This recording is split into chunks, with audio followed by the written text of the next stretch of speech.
Palestine আমাদের হাত থেকে চলে গেছে।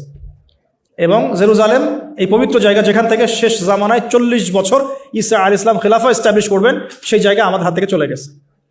এর আগ পর্যন্ত কি এভাবে কখনো চলে গিয়েছিল? কখনো না। উমর রাদিয়াল্লাহু আনহুর সময় বিজয় হয়েছে, সালাউদ্দিন আইয়ুবের সময় হয়েছে, আরো অনেক সময়, জাহের বারবারাসের সময় হয়েছে, অনেক সময় হয়েছে। কিন্তু এভাবে কখনো পুরোপুরিভাবে হাত থেকে আমরা চলে যাই না। শুধু কি চলেই গিয়েছে, বরং 1970 পর থেকে তারা সারা ওয়ার্ল্ডের সমস্ত জিউসদেরকে ওই জায়গায় একত্রিত করে ফেলেছে। এই ঘটনা কি ইতিহাসে কখনো হয়েছিল কিনা? আপনি একটু হিস্ট্রি ঘেটে দেখেন। যখন ফেরাউনের মমি পাওয়া গেছে তখন থেকে, আর ফেরাউনকে কাদের জন্য নিদর্শন বলা হচ্ছে? জালেমদের জন্য। আর এরা সারা বিশ্বে জুলুম করছে। অতএব ফেরাউনের এই বডিটা এই পুরো সম্প্রদায় এদের জন্য একটা বড় নিদর্শন হয়ে আছে এখন পর্যন্ত। এবার লাস্ট এই 17 থেকে আপনি 2023 পর্যন্ত হিসেব করে দেখেন, কনক্লুশন বলি, হিসেব করে দেখবেন আমরা আমাদের খিলাফা হারিয়ে ফেলেছি।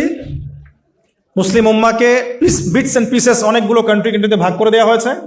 প্রত্যেকটা কান্ট্রির মধ্যে মাশাআল্লাহ সেকুলারিজম, ডেমোক্রেসি, ন্যাশনালিজম, কমিউনিজম ছড়িয়ে পড়েছে। ধর্মতাত্ত্বিক শিক্ষাগুলোকে কমানো হয়েছে।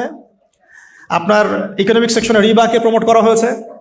পলিটিক্যাল অ্যাফেয়ার্সে আল্লাহ পাকের বিধানকে উঠিয়ে দিয়ে তাগুতি বিধান চালু করা হয়েছে, খোলামেলা বলছি।